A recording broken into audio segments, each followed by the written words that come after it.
Hariom everyone, welcome to this class on Kathopnishad. So we Hare are into the third Valli, the third part of the first chapter, Krishna. Pratham Adhyay, Tritiya Valli. So let's start with the chanting first and then we'll continue.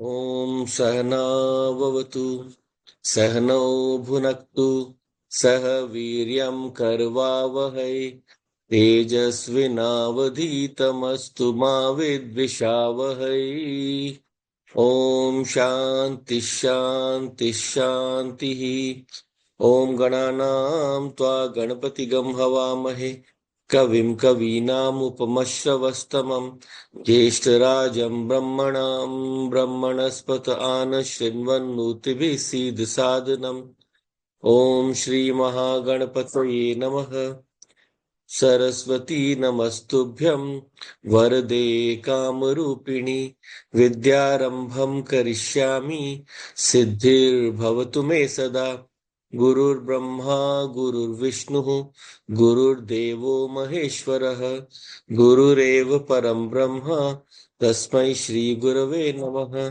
तस्मै श्री गुरवे नमः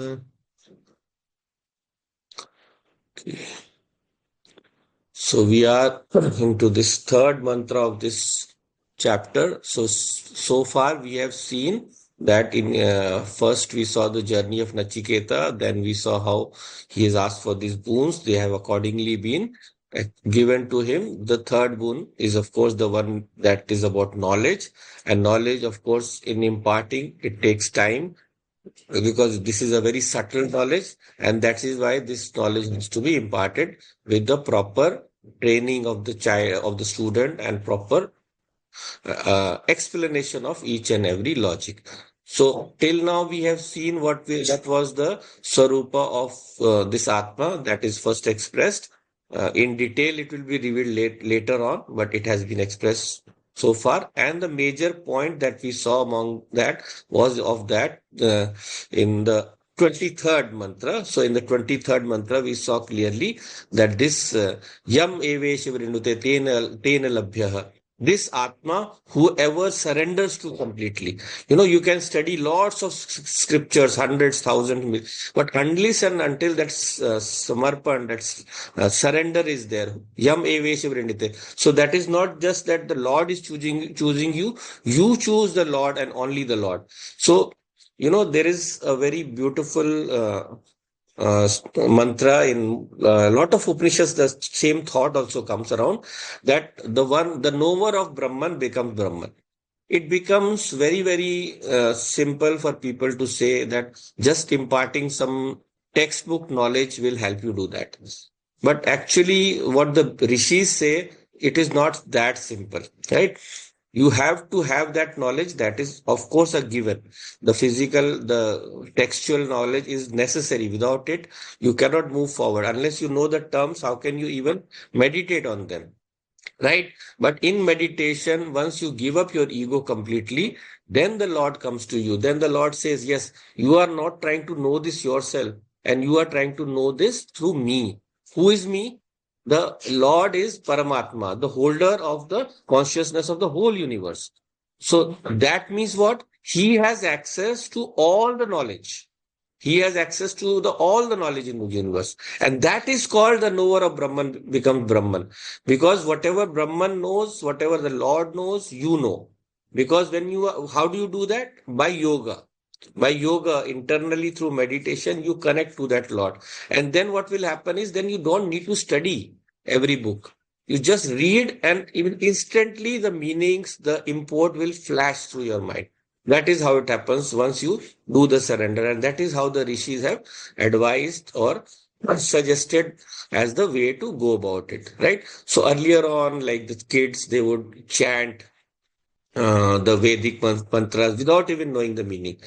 Then they were imparted the meaning, the one who were really serious about it, right? And through by the chanting, their intellect became very sharp because the mantras, they invigorate your mind. They increase your capacity to hold any knowledge. And it works for all kinds of knowledge, secular, worldly, even related to any work you do. Right. So once that knowledge through chanting is achieved, once that perfection is achieved, then you go into the actual spiritual knowledge. And the best part, the main part of any physical knowledge, or you can say the starting point of any, the first rule of spirituality, what is that? That is, I am in charge of my life. I am in charge of my life. That is where spirituality has to take me. Because once you are in charge of your life, then only you can perform whatever is required. There is um, there is a saying about sankalpa. Whatever sankalpa you do, whatever you decide mentally in your mind that this is how it has to be, that is going to fructify, that is going to happen. So replace your, all the sankalpas are about the world. The world is going to take you to bondage only. But try to take the more positive sankalpas so that first you can move higher. So if you think that you are sick or you want to be sick, then you will be sick. Or rather, I'll say it in the reverse manner. When you're sick, that does not mean that some illness has come to you from outside. It is because you somehow had that sankalpa of sickness. It might be to yourself or it might be to someone close to you. You don't get sick without any sankalpa. And similar, you don't get healthy also without sankalpa. If you want to do well, you imagine I'm doing well, I'll be healthy, I'll be doing good work, or I'll make lots of money. There is a book by Napoleon Hill, Think Rich, Grow Rich. Same thought process is there also. There also, he says, visualize yourself as someone very, very rich and then plan your path on reaching what you have visualized. So once that visualization is there, your negativities will not be there. So in this way, whatever we have seen here so far also, the path is now going to come up. We have seen the destination has been described. What is the destination? The destination is described through what we saw, the marga of Shreyas and Preyas. Shreyas and Preyas. So Shreyas and Preyas, what when we do Preyas, then we do whatever is something that we enjoy doing without regard to the consequences, not only for others, but for our own spiritual, mental, or physical growth, physical health, you can say. So all our kind of health, तीनों तरह का हमारा जो स्वस्थता है, the kind of health that we can get, that depends on this path that we choose. The scriptures have delineated here, as we've seen, this path of Preyas and Shreyas. So in moving through this path, the Shreyas is the one that is said to be the better path. Why? Because once we do something that is going to be good for us in the long run, that needs discipline. And once we discipline ourselves, then we enjoy more freedom. You will say, this is appearing, this is like the opposite of what it appears. Discipline means we can't do this, we can't do that. No. When you discipline yourself, then the choices of the things that will harm you, they move out and they stop controlling you. Right. So you take medicine for every day, any day you have a headache, you take medicine. You are dependent on that medicine. You have tea in the morning. If it becomes your habit, it is a dependence and it takes away your freedom. Not drinking tea is discipline. Not drinking tea is taking having the freedom of whenever you want to drink, you can drink. But whenever I don't want, I cannot. So I will not cannot, I will not. So in this way, our Shastras have defined a path of life according to which we can discipline ourselves and we can live with the minimum of desires while generating maximum resources. It seems contradictory. Why? Because we say, why would I need to generate more resources? Why? Because Shastra tells us that we have a rinam, we have a debt to the universe. For every breath that we take, har kuch jo karte, everything that we do, it has come from the universe. So we have a debt to Prakriti, to the nature. This debt has to be, cleared. For that, we have to generate lots of resources. So generate lots of resources, give back to the universe, utilize the minimum for yourself. अपने लिए कम से कम करो. And once you utilize the minimum for yourself, that means that you have discipline and you can rise higher in spirituality, right? So for this, the whole route was set by a rishis. Rishis had set that route. So once they have set the route, then the this was followed. The logic was understood by some people. Let's say the Kshatriyas were said to have a lot of knowledge also. We have a lot of Kshatriyas in the Upanishads who imparted knowledge to the Brahmin. That is also there. There are some such stories, right? Like in the Brihadaranyaka.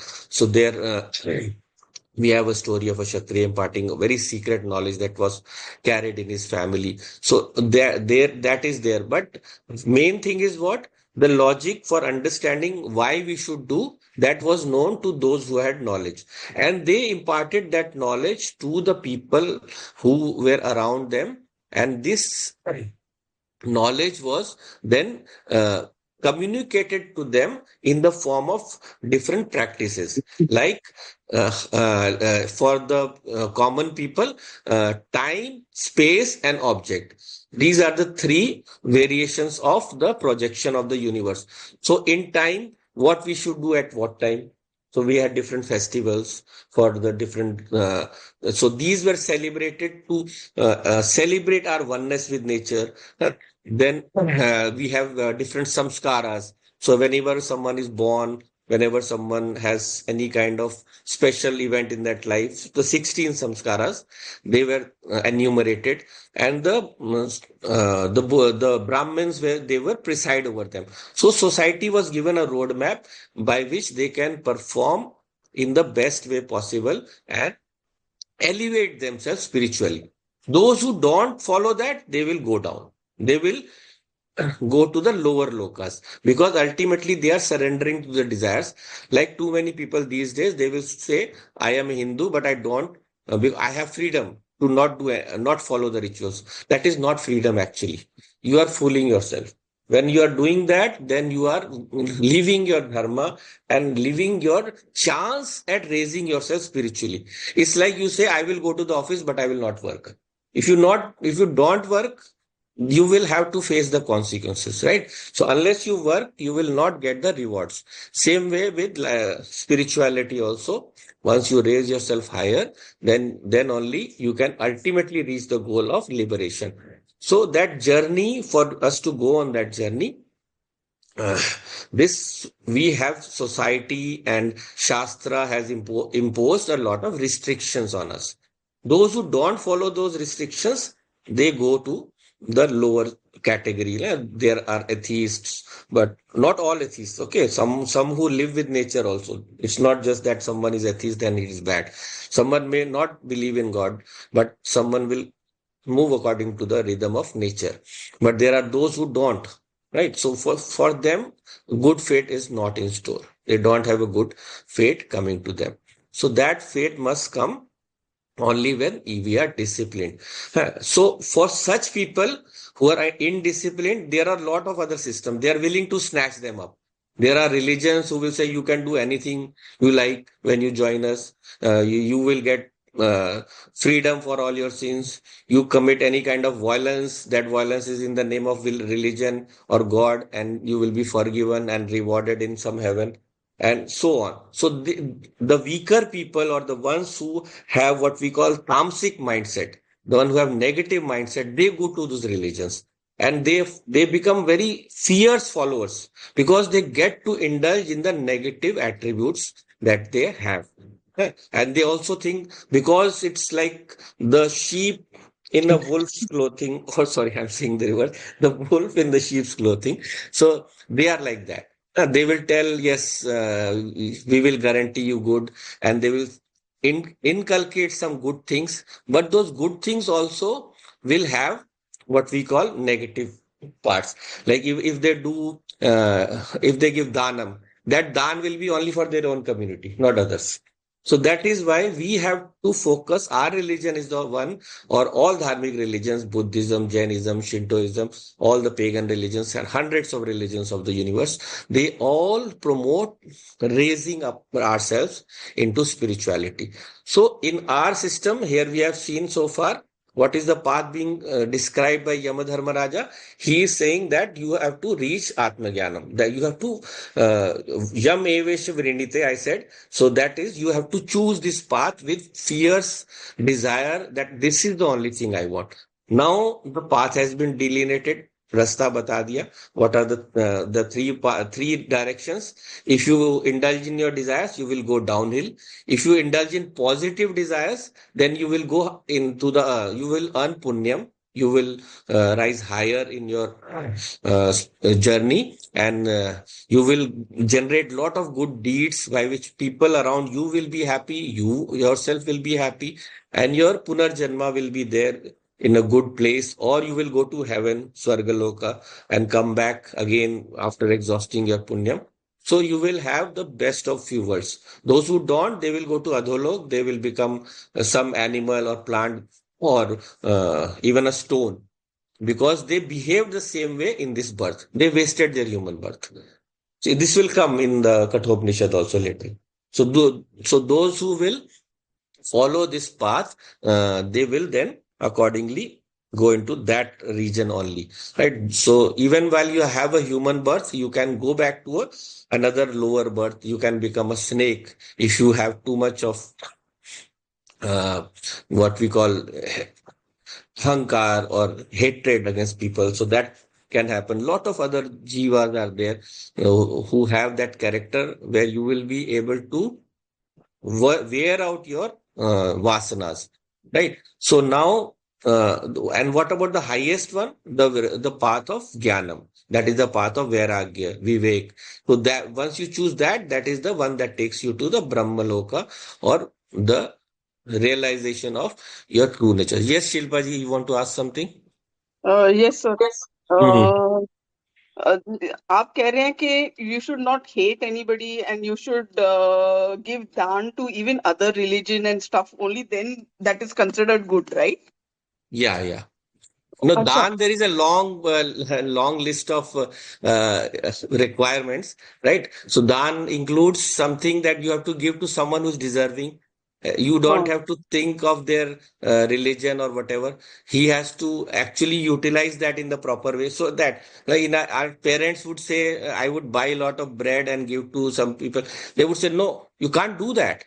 You have to give to the one who's needing. They will take home and they will waste it away. So, हाँ. so you should give to everyone, yes, no, but not But conditioned by what your if own you don't religion. want to? What if, I mean, I cannot, I don't Yes. feel like giving it to, sorry, but I don't feel like giving it to Muslims. I don't feel like giving, if sitting in an auto, if a Muslim, why should I sit in a Hindu fellow Huh. driving auto type? I don't feel like giving dan to a Muslim. What should I Mhm. do then? I should change. Yes. No, you don't change. I will give you the reason for that also. I will give you the reason for that also. See, the thing is, we can't hate a Hindu, can't hate any person of any religion technically, right?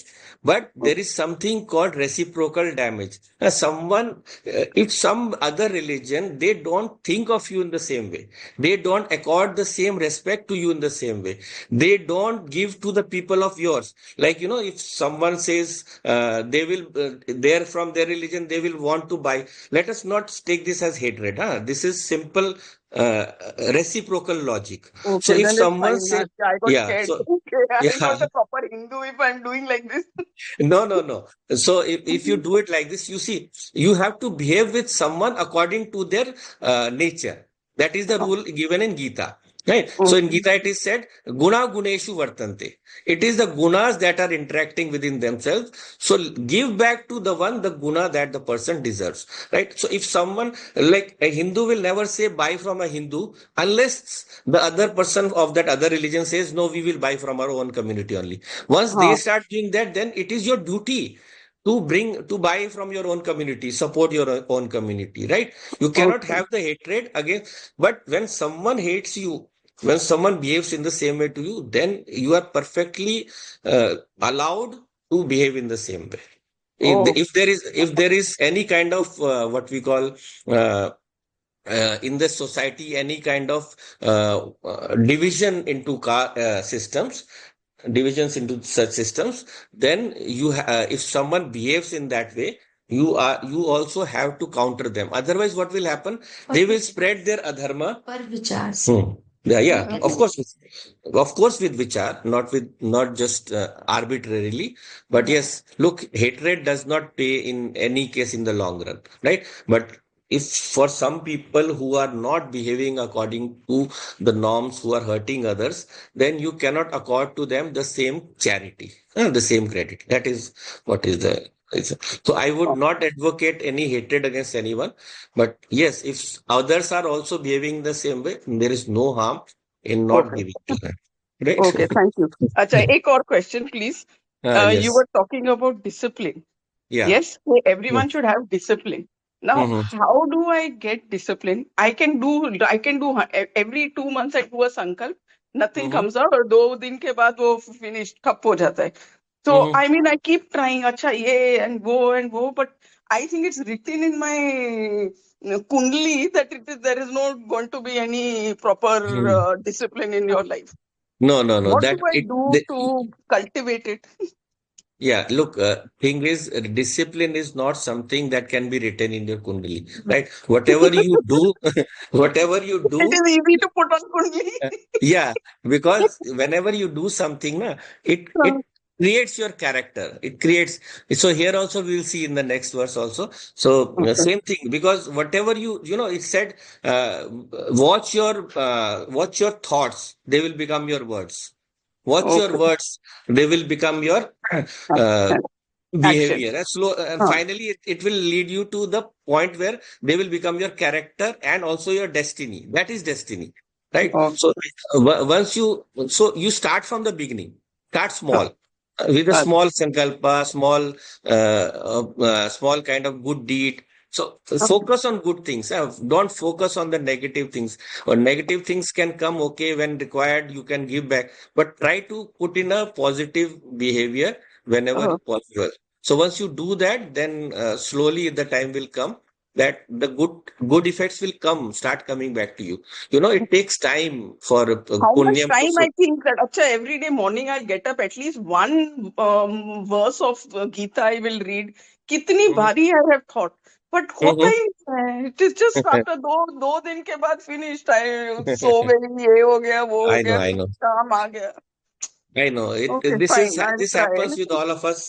Sankalpa, it takes time to fructify. It depends on how fierce my desire should be, right? Once the desire becomes fierce, it can only become fierce when we interact in the world and when we see Okay. that the world is not something worth, wasting too much time over, right? So Oh. once you learn to manage your duties in the world, you can always take out time. There is no excuse for not taking out time. You Yes. can So always uh, uh, I'll try. धन्यवाद. yeah, yeah. There is a saying by a very famous poet. I forget whom, but I wrote it in my diary once. He said, "Everywhere is walking distance if you have the time." So Uh, yeah. So once you make sankalpa, I want to walk 10 miles, even 500 miles also is walkable if you can can take out. work. Yeah. Uh, So that is there. So okay. let's get back to the text. Thank you so much. So now we have seen that the direction of our life has to be decided. Now, once the path has been chosen out of these three paths, prayers, obviously, we should reduce as much as possible. It is not said in Shastra that you should not do the things you enjoy. That is allowed, but to a limit, right? To a limit where it does not spoil your body and mind. So it never should be nothing should be in excess, right? Now when we have decided less of prayers, more of shreyas, and if possible, more of vairagya and vivek to move towards the highest path. Now for this, now the journey is has to come, right? Now next part is the journey. So how do we enter this journey? This journey has to be done when our vehicle should be fit. What is our vehicle? Our vehicle is the body, mind, and intellect, right? This. this instrument that we have given by God. So once we have this instrument that is given to us by God, and once we have happily try to take it whenever you want to go out, you ensure your car is in the best shape. You get it repaired, tuned out whenever you are going on a long journey. Otherwise, you won't be able to uh, get it okay in the May. If it spoils, it will spoil your whole trip. So for this spiritual journey also, your trip should be with the full intention of getting everything set before you move on this journey. So this begins from day one. It's not that the spiritual journey has to, people say, no, after some age I will do. No, even in young age, we should start with our kids. We should start teaching them Gita or whatever possible. Then once they learn, then they learn faster. But of course, if you haven't done, no worries. There is no time that is bad time to start anything. That is not a problem, right? So once we do that, we will move smoothly on this path. Now, on this path, what are the descriptions? I'll share another version here, because there the structure I have made it out. It's been made out so that you can see the verses in sets of 2, 2, and 3. So that is how I would like to do this one. So let me just put that one on the screen. Why I will explain this. Okay, so this third and fourth verse, they fully describe the Ratha. So this is the Ratha Rupakam, the description of the our body or our mind intellect as a Ratha or a chariot. So this chariot should be in the best possible condition if we have to do anything in life, even the prayers. Even prayers, Shreyas, and Atmagyan, any kind of direction we choose, these have to be in perfect, fit, and working conditions. So we'll just read. Atmanam rathinam vidhi, shariram rathamev tu, buddhim tu sarathim vidhi, manav pragrahamev cha, indriyani hayan ahuhu, vishayansteshu gocharan, atmendriya manoyuktam, bhoktityahurmanishinah. Again. Atmanam rathinam vidhi, shariram rathamev tu, buddhim tu sarathim vidhi, mana pragrahamev cha, indriyani hayan ahuhu, vishayansteshu gocharan, atmendriya manoyuktam, bhoktityahurmanishinah. So Atmanam Rathinam Vidhi. So the first part, this Atma or this Jiva, who is the he is the Rathinam. He is the charioteer, the one who is going to be driving. He is the driver of this chariot. Atmanam Rathinam Vidhi. May you know. May you know. And this Shariram Rathamevatu. This Sharir is the Ratham. This Sharir is this body is the chariot.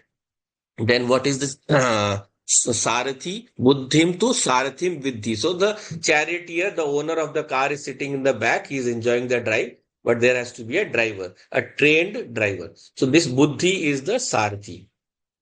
Buddhim to Sarathim Vidhi, and Manav Pragrahamevcha. This mind is the lagam, is the reins of these horses, reins that control the horses. Or in the car, you can say the steering wheel, right? Manaha Pragraha Mevacha. So pragraha means to hold something. Pragraha to properly hold on to something or control something. So pragraham is the reins that control the horses, who hold the horses. And then Indriyani Hayan Ahuhu. So know the Indriyas or the sense organs as uh, the horses, Hayaha. So you would know a very what is the most common word for Ashva for horse in Sanskrit? It is Ashvaha, right? Why Ashva is not used here? Shruti is very, very careful. Ashva, actually, if you look at the proper dictionary meaning, it means Balam, Shakti. So when you are moving in the spiritual path, there are two things you have to choose. One is Go and Ashwa. There are the two mains. One we'll see in Purush Sukta also. So what is Go? Go is the light. the consciousness, light of consciousness, the knowledge. So that is Go. And the Ashva is the Bal. You have to have Atma Balam. You have to have the resolution within you to move on this path of spirituality. In this Upanishad also we will see this path is like walking on a razor's edge, the path of spirituality. It's not an easy path. So when we are walking on this path, then these two have to be perfected. So Ashwa is not used here because it can be used in two ways. Why Ashwa is also used for horse? It is a very strong animal. It is a very powerful animal. So that is why Ashwa is used for that. That is why Ashwa is used in some places for other animals also. So hayaha means the one who makes this sound, hayaha. This sound, that is the horse, that is particular to the horse, that sound. So the Indriyani hayan ahuhu. It has been said. Ahuhu, it has been said. And Vishayas Teshu Gocharan. So the Vishayas, the sense objects, they are the Gocharan, they are the path. They are the path on which Gocharan is to go somewhere, or it also means something that you can see. Drishti Gochar. So where your eyes can travel to. Drishti Gochar, eyes can travel to. So it is the path on which you will travel on your spiritual journey. So Indriyani Hayan Ahu Vishyans Teshu Gocharan. And then Atma Indriya Mano Yuktam. Then, what about this Jivatma? This Jivatma is not just the consciousness here, but the consciousness associated with the sense organs, Indriya, and the Manas, the mind. So, and then what other name we give to that? Bhokta. Bhokta iti ahu manishinaha. That is the Bhokta of this journey. Right? So this Atmanam Rathinam Vidhi Shariram Rathamevatu. Buddhim tu Sarathim Vidhi Manha Pragrahamev. So this Ratham has to be in ready, fit condition for us to go on this journey. Right? So this Atma or the Jivatma is the one who will travel. Why not Paramatma? Poor Paramatma, he is everywhere. He doesn't need to go anywhere.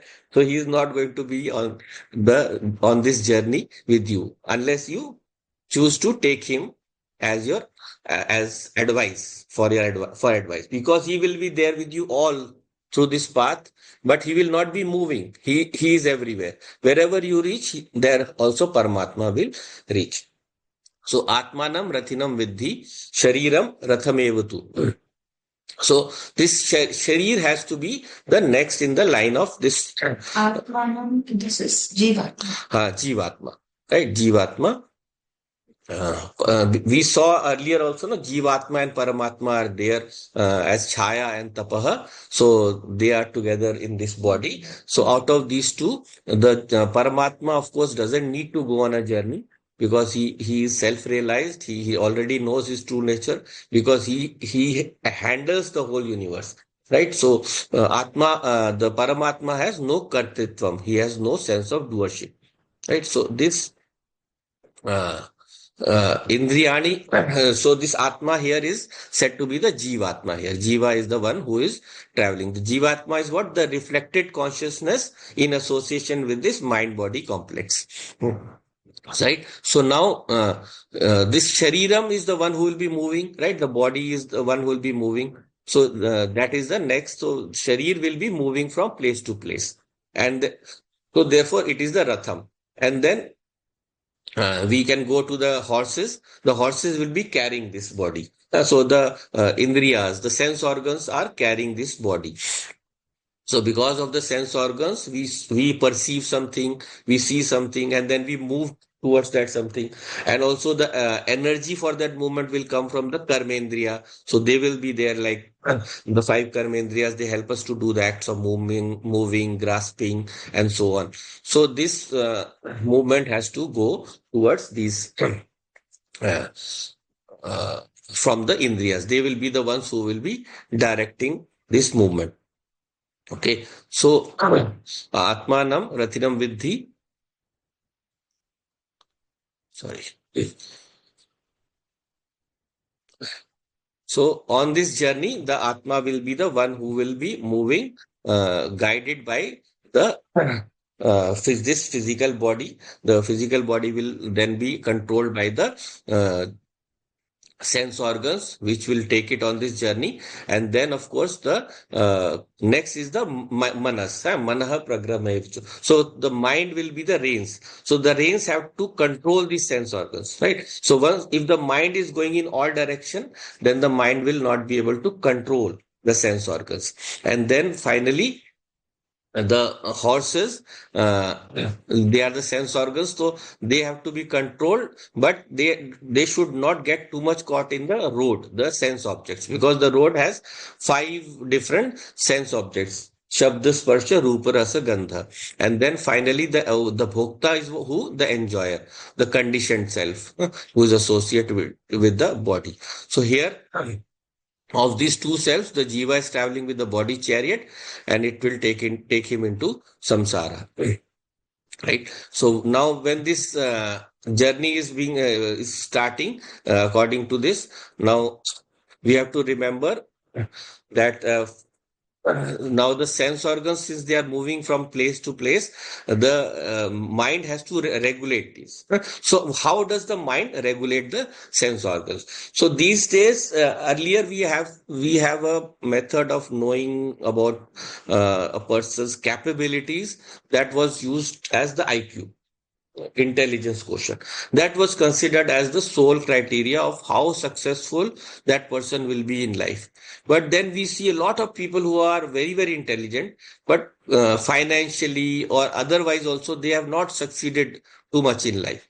Right. So for that, there is another very, very important factor which we call the EQ, emotional quotient.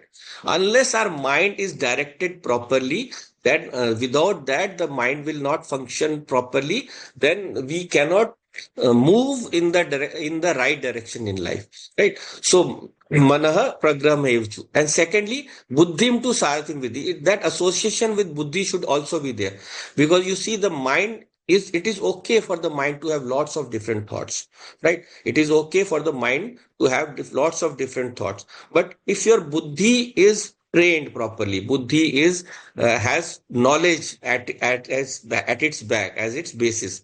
So once the buddhi has that, then the buddhi will be able to give you a proper direction in life. So whenever there are a lot of desires in the mind, the buddhi should be able to focus your mind to the right directions, right? So like, if the mind is not properly focused, a lot of people, then they take the support of external things, no, like some intoxicant, or some, even something like tea, coffee, or something that they need to control the mind. You will start feeling sleepy while working, so you need your coffee, and so on. So once you depend on outer substances, then the mind will become weaker. It will not be able to function without those substances. And that is the worst case. That is the worst way you can use your mind. Right? So never depend on any outer substance for your mind to function. So once the mind is, because anything that we do in life, no, we cannot escape this mind. इससे हम बच नहीं सकते. This will always be with us. Even suicide is not a solution, because our Shastra says there will be another birth. And whatever situation you seek to escape in this world, it will come again in your next birth. So because the mind is very, very important, then what is the next step we can do? First is moving towards the good experiences. So if the buddhi has taken support from Shastra, if buddhi has taken support from Shastra, then it will make us move towards the good things, like, no, watching good movies or good shows, then slowly even moving away from watching all of this too much, indulging in reading more spiritual texts, spiritual books, listening to spiritual talks, working with more focus, working with more attention, doing your work in more proper manner. So all of these things are positive ways in which to direct your mind. The more the mind is busy, it will less it will be involved in bad thoughts. Evil, an idle mind is a devil's workshop. So once you keep the mind involved in good things, they will generate good samskaras. So after that, the choices that your mind will generate will be positive only. You will only think of doing positive things. So, for a common person, when he's free, the choice is let me go out and go with my friends to have a drink. Let me go out and celebrate somewhere. That celebration also will be all different kinds of things. So that is the common person. For a spiritual person, his choice will be let us read something, let us watch a good show about some spiritual talks, or let us listen to. So that person's direction will be totally different. And once that is different, then the sankalpas will also be similarly positive. Right. So whatever way you can guide your mind towards positive sankalpas, then the buddhi will not have much work to do. But of course, the buddhi has to choose ultimately. So once the buddhi can choose your sankalpas, then you will be able to give a good direction to your life. So the reins will work in the proper way. So now the Yajmana, then this Jivatma will be able to move in the right directions. Now, out of our components that are there, we have seen so far. So, what are the components that have to be kept healthy? First is our body, the physical body. So, physical body, for that we should have arogyam. We say arogyam. We should have less and less of diseases. So, this does not mean that diseases cannot come or should not be there. Diseases will always come, but we should ensure that we don't pamper the body too much. We should not also have any kind of negligence, of course. So proper care of the body is the right attitude. So if for even the sannyasis, it is said, Shankaracharya Bhagwan says Ashtang Yoga is very important. So he has mentioned that they also have to do it. So for your body, you have, even if you are in the path of knowledge, you have to keep the body fit. Otherwise, you will not be able to sit for meditation also for a long period. So even in the Shanti part, you ask for physical wellness. So, and also for mental wellness. Vang me manasi pratishtaha, mano me vachi pratishtitam, avir mahedi. So may my vani, may my speech be established in a healthy mind. Mano me vachi pratishtitam. So may the sound, the whatever I say also come from that refined mind. So in this way, all the Shanti parts, they will always tell us how to keep our attitude positive. So once the body is kept fit, then the body can do the work that we have destined it for it. And then the next is the sense organs should be fit. So that is called damaha. We saw shama, dama, uprati, titiksha in the sadhan chatushta, in the Shamadi Shat Sampatti, the 6 parts. So there we saw Damaha. So Damaha is controlling of the sense organs. So we should not indulge in any kind of activity that we wish. We should not let the sense organs enjoy each and everything that we. So therefore, first of all, this sense organs should be controlled. Then the mind. Mind should be fit. That is called Shamaha. So Shamaha, we should have mano nigraha. The mind should constantly be internally directed. The emotion should not cloud your thinking. So whenever you have a very clear mind, then only you can make a correct and sound decision. So healthy mind, it should not get caught in violent emotions. But even when the violent emotions arrive, and for this mind, it can quickly recover. That is the quality of a good mind. So just like the body, we should keep on focusing on keeping fit. So if whenever we are feeling like we are getting sick very often, then we just don't keep taking medicines. The medicines can have side effects. Even antibiotic can have side effects after some time. So therefore, the requirement is that we eat properly, we eat less, we eat healthy, we eat things that are good for us. And then similarly, we should also do exercise. We should keep our body active and healthy. Once we do that, we will automatically see that our body is behaving in a more disciplined and better manner. And then Same thing with the mind also. Whenever any kind of wrong thought comes, examine it. Does it have hatred behind it? Is this hatred just or unjust? Is it directed to someone who is a wrong person, or is it directed to someone, just some person whom I have a disagreement with? So that kind of self-evaluation you have to keep doing every day. Once that is done, then you will be able to have a very, very healthy mind. And then next comes the buddhi, the intellectual health. That is vivekaha or medha shakti also it is said. So very healthy intellect is required to acquire any kind of knowledge. So once you cannot gain any kind of knowledge until the instrument is sound, until the instrument has been focused. So how do you gain this knowledge? By continuously reading good literature, keep on learning, so once the reading habit is there, lot of things will naturally keep coming to you. So if your interest is in literature, so keep reading good literature, then you will be able to yourself write good literature. Your language will become better. Same thing with if your interest is in spirituality. The more spiritual texts you read, the more easily you will be able to understand the newer ones that you read. So a lot of people know they become bhakta, or they choose the path of bhakti without reasoning, and then something goes terribly wrong and they question the Lord and they lose faith in it. मेरे साथ ऐसा क्यों होता है? Why do I always suffer like this? Why does this always happen to me only? And at that crucial time, their intellect will desert them.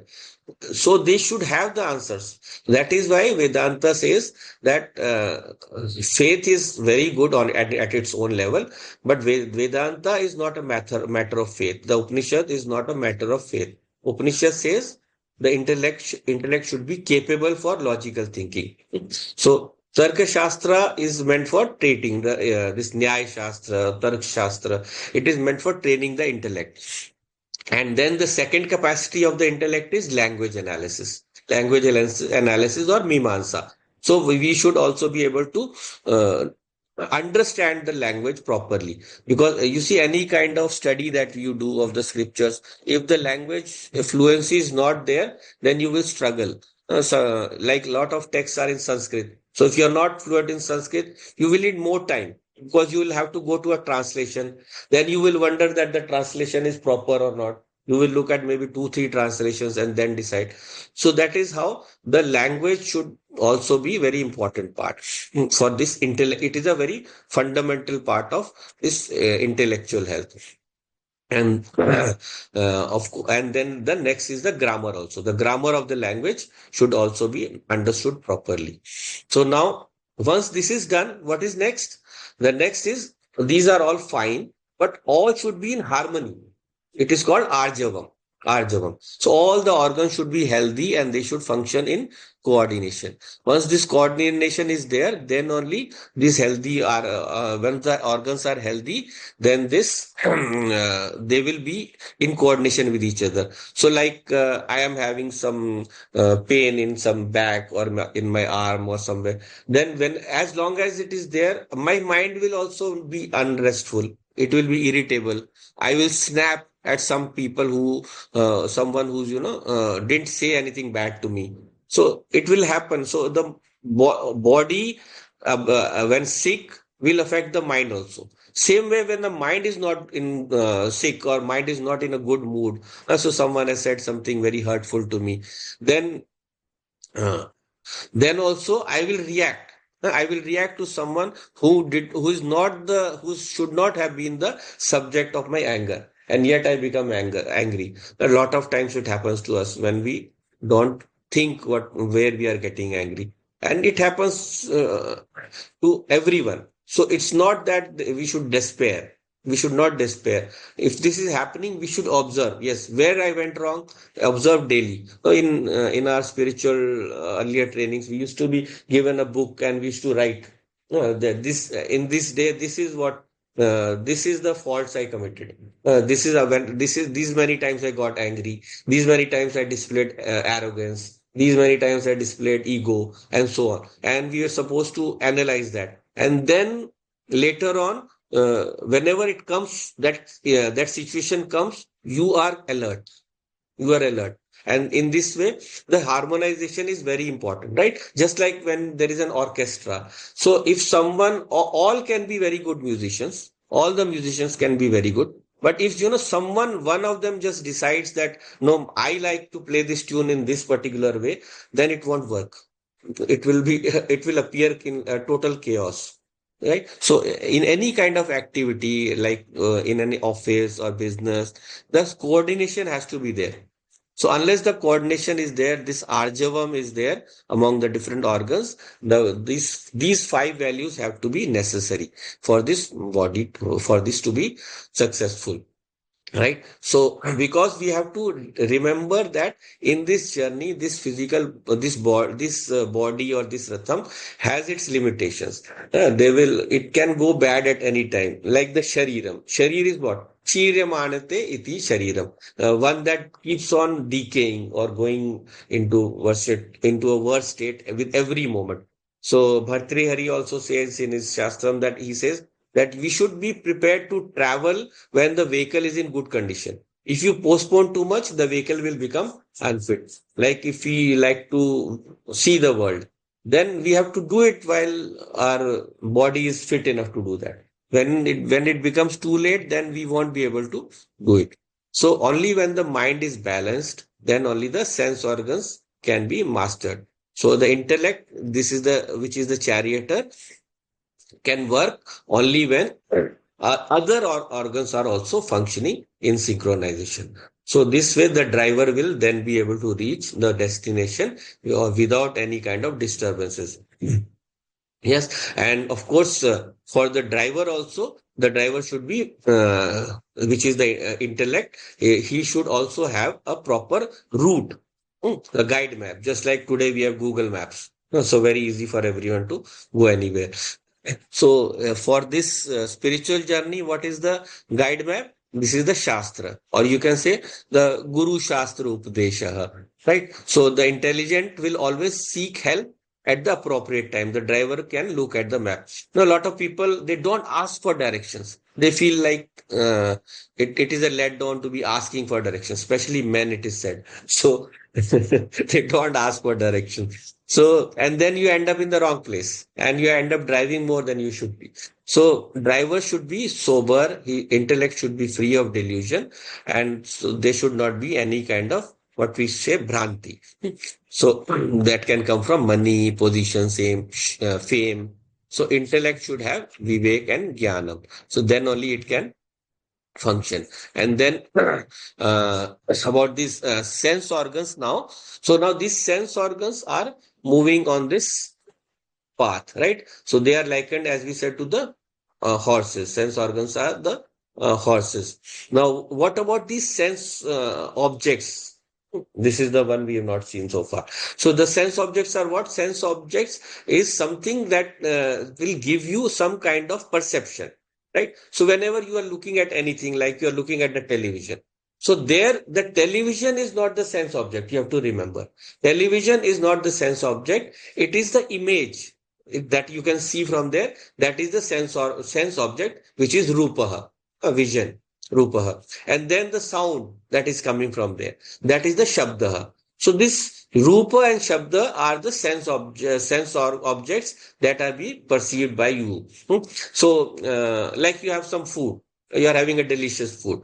So the dish is not the sense object, but the rasaha, the taste of that dish, that is the sense object.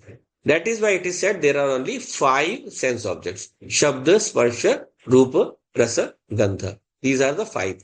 So all the objects of the world you will classify into these five categories only, nothing outside of these, right? Now, so the traveler right here is said, what is the traveler is said to be the experiencer. So he's the bhokta. So what about the karta? The karta comes naturally from being naturally bhokta. So no one is interested in being a karta, really speaking, or practically speaking. No one, likes doing karma for karma's sake. Whatever karma we do it with a view to the future. Of course, for knowledge, you can say that I enjoy knowledge, right? But ultimately, that knowledge has to result in attaining something good for you. But otherwise, whatever physical work, mental work we do, that is ultimately going to lead us to becoming a bhokta. The karta or whatever the doer is his main goal is to enjoy some good fruit. So whenever we are working somewhere, we are looking at getting a good remuneration, good salary. So once that good salary is there, then only we can enjoy ourselves.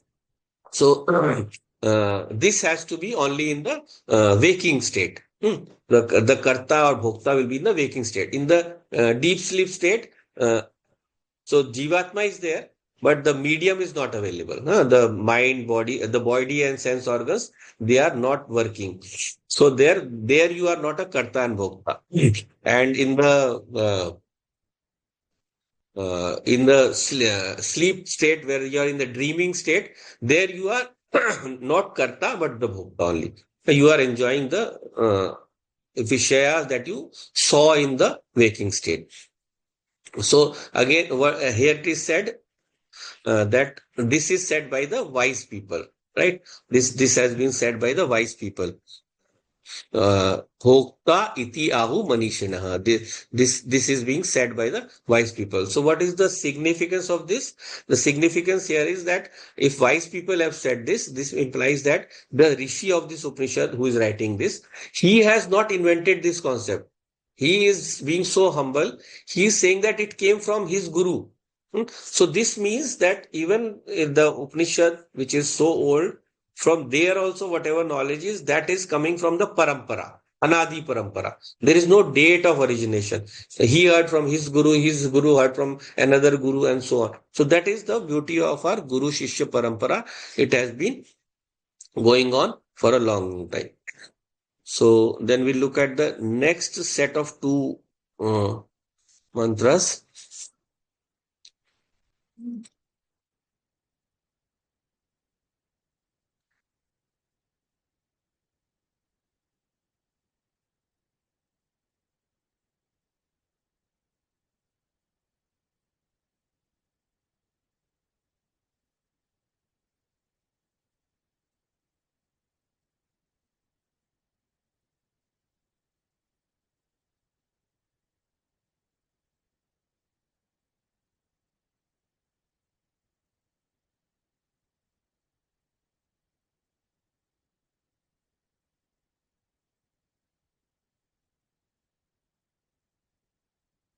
यस्तु विज्ञानवान् भवति अयुक्तेन मनसा सदा तस्य इन्द्रियाणि वश्यानि दुष्टाश्वा इव सारथेः यस्तु विज्ञानवान् भवति युक्तेन मनसा सदा तस्य इन्द्रियाणि वश्यानि दुष्टाश्वा इव सारथे.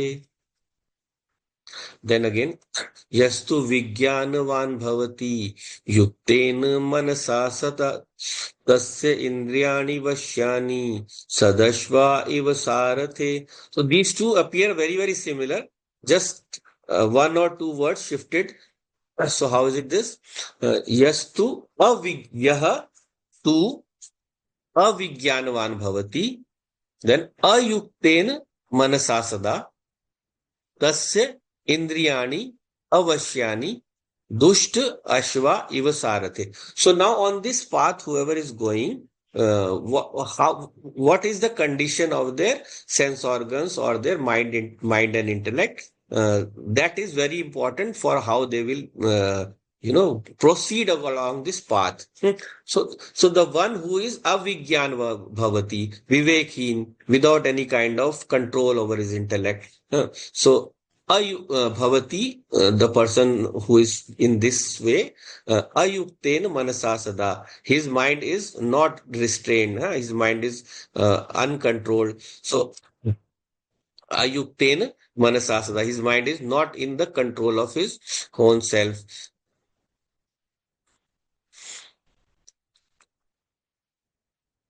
Sorry. So yastu tasya indriyani avashyani. So his sense organs, tasya indriyani avashyani. His sense organs are not within his control. Dusht ashva iva sarathe. Just like the uncontrolled horses are not in the control of the sarthi.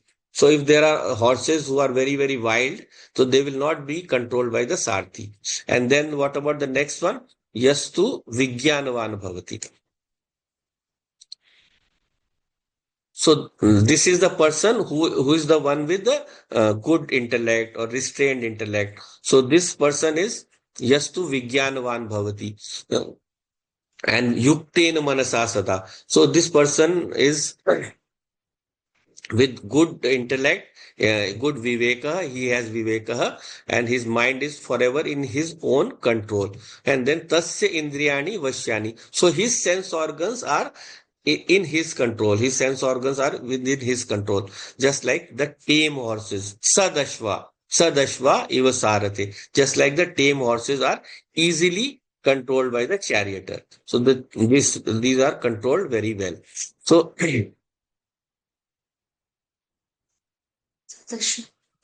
Sad means good. Sad Ashwa, good horses. And the previous verse, it was Dusht Ashwa. So they are the wild horses. So when the wild horses are there, these wild horses cannot be controlled. Right. So now we have here enumerated two kinds of ashwas or two kinds of horses which are there. The sense organs are the ashwas, the horses. So if the sense organs are uncontrolled, unregulated, then they will not be in the proper working conditions. So in the Gita also it is said, Bandhur Atmanam Manastasya Yen Atma Eva Atmana Jitaha Anatmanastu Shatrutve Vartetva Atmeva Shatruvat. So the person who has mastered his very self, that he is a friend of his own self. He is his own friend. And the person who has not mastered himself, he is like an enemy to himself. So in the Gita also, the same thought is said that once we have the control over our sense organs, mind, intellect and all, then only we can move properly in the path without getting too many disturbances.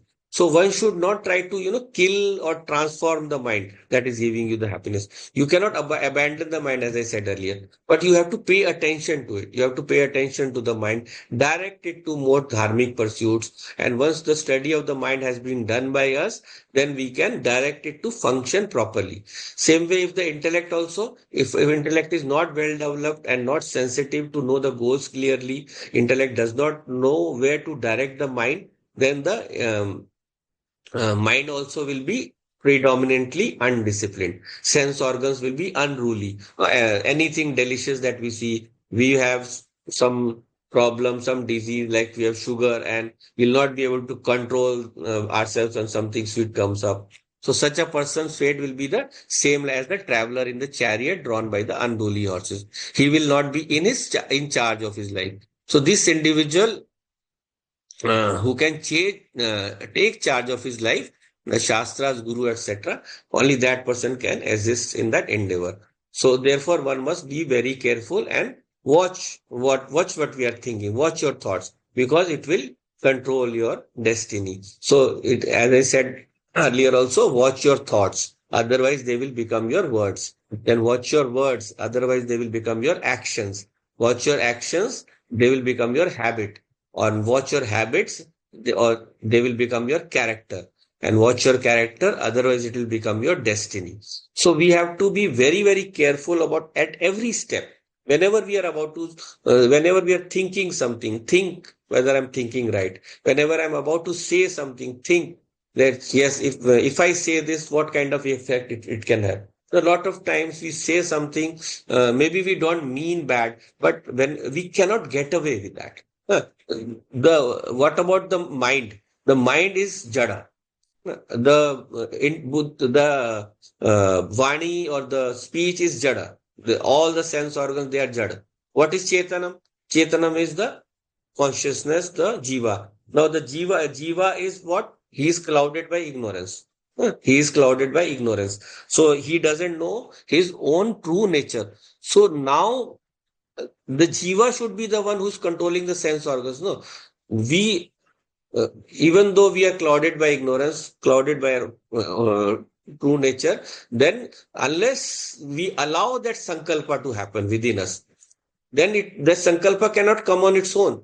We say that sometimes my mind is very, very random, it wanders away. No, the fault is not in the mind. It is the duty of the mind to wander around. It is us. We have to think ourselves as a consciousness, as Chetana. Otherwise, we will not be able to control. If always, whenever some Chetan or some conscious entity is there, that can take the blame or the responsibility for any action. Like if there are 20 people sitting in a room, and then one person is suddenly seen as he's disappeared. Then what you will say? You will say that the person went away. Hmm. So the blame for that will be on the conscious entity, the person. And then let us say there are some books lying on a table, and after some time you saw one of them is gone. Then what will you say? Did the book walk away? किताब चल के चली गई कहीं? Someone took it away, right? So someone must have taken it away. So same way we are responsible for every thought, action, deed, everything, because we did not think through properly. So unless and until we can take that responsibility, as I said in spirituality, the first rule is what? I am responsible for my actions. I am responsible for giving direction to my life. So until and unless we choose to take this direction, we will not be successful in our journey. We will not be successful in reaching our destination at the proper time or in the proper manner. And this destination is a unique destination. It is not a destination of attaining something. It is a destination of uncovering my true nature, something hidden from myself. So once for that, what is needed? It mainly needs to direct my mind and sense organs inwards. So that we will see also later. So these two we have seen in short. We'll discuss a bit more of that because I'm leaving out some points. So we will look at it. Time is up for today. I think I've extended a bit much. So we'll wind up for today. ॐ पूर्णमदः पूर्णमिदं पूर्णात् पूर्णमुदच्यते पूर्णस्य पूर्णमादाय पूर्णमेवावशिष्यते ॐ शान्ति शान्ति शान्तिः हरि ओम् श्रीगुरुभ्यो नमः हरि ओम् ॐ तत्सत्